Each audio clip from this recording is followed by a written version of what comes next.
At the end of 2016, I was getting out of a relationship, and there were quite a few things in my life that I wasn't happy about. I've been working the same job for 12 years at that point, and I wasn't getting anywhere in the company.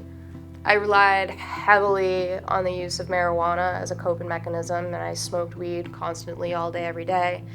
And I knew that, and I just couldn't do anything about it. And to top all that off, I had a falling out with a really, really close friend of mine, and to this day we still haven't spoken. So I was having all these problems, and I knew I had to talk to somebody, so that's when I made an appointment for a therapist. And within 10 minutes of meeting me, she sectioned me, and I did attempt suicide twice. After being released from the hospital, I did have the option to go to an outpatient program at that time, but I chose not to because I met a guy in the psych hospital that I was in, and we fell in love in about 2 seconds. And together we formed a drug habit, and I became addicted to harder drugs. And it was a very scary and abusive relationship. He ended up stealing a lot of money from me, and I had to press charges against him. He actually recently was released from prison a couple days ago, and I can tell you that if this had been 2 years ago, I wouldn't have done anything about it. But today, I had to take out a restraining order against him because it's what I had to do. I was worried. That was something I wouldn't have done without being confident in my abilities to know my own boundaries and to say no.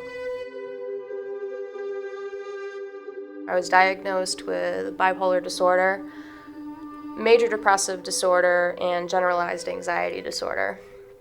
Being diagnosed at such a late age like that, because I was 27, it's kind of a game changer.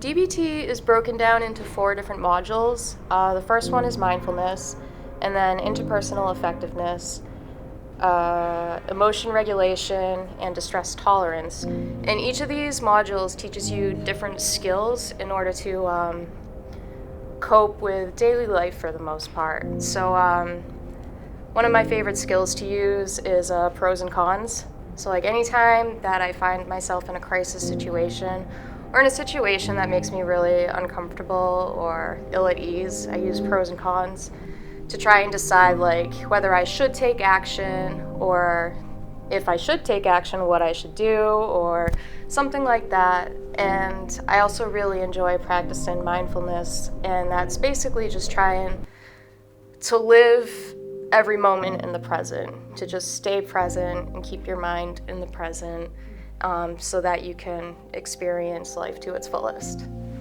If you picture your inside like a spiral staircase, and inside your mind you're walking down that spiral staircase, and you can turn on lights if it's too dark, but you basically want to get to your core, and that's kind of where you can find peace. Like, you want to be able to clear your mind. It's like a way to ground yourself and reclaim your senses and become more aware of your emotions and aware of your surroundings as well.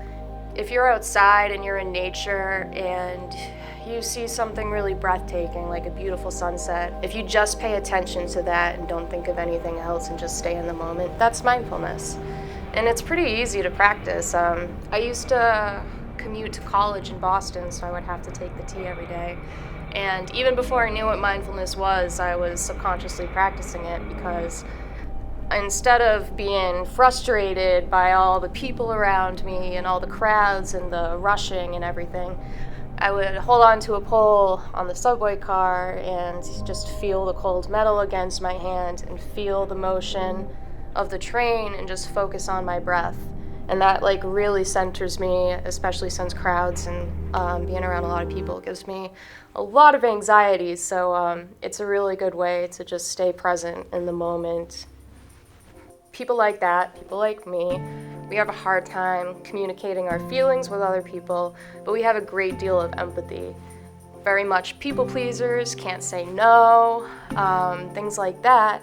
And these skills teach you how to speak up for yourself and make sure your voice is heard and you get what you want, and say no to things that you don't want. And it's really helped me so much. Like, there have been a lot of situations in the past that I found myself in where if I had said no, I could have saved myself a lot of trouble, but because I want to make others happy instead of myself, you know, that's how that would happen. And so it's a process. It is really empowering like that. You get a sense of confidence and self-worth, and my self-esteem has been steadily increasing, which is pretty cool. I don't really look in the mirror anymore and just be like, eh. It made me look at past parts of my life, and things started to come together and make sense as to why I am the way I am. There's a lot of things that I've done because of being bipolar. I don't know very many people who will sleep for 4 days straight and then drive to Canada on a whim because they feel like it. So, a lot in my life has been happening in the past 2 years, with the 2 inpatient stays, breaking my neck in a car accident. My parents separated and are in the middle of a divorce right now, and we're going to have to move out of our house in a couple months too. So if it wasn't for this program, I don't know what I would be doing with myself right now. I mean, it just helps me cope so much, and I'm not like totally different from everybody else. I honestly couldn't picture myself anywhere else in my life right now. Like, I think I'm exactly where I need to be. And I know I have a lot of friends that I'm very, very grateful for and very thankful for. And a few of them are married, a few of them have kids, and sometimes, like, I still get stuck in my head, like, I'm the one that got left behind. You know, I'm the one that still lives with her mom and her younger brother. I'm the one that's not married, doesn't have kids, and but still, I think I'm still exactly where I need to be because I'm doing what's right for me, and I'm getting the help that I need,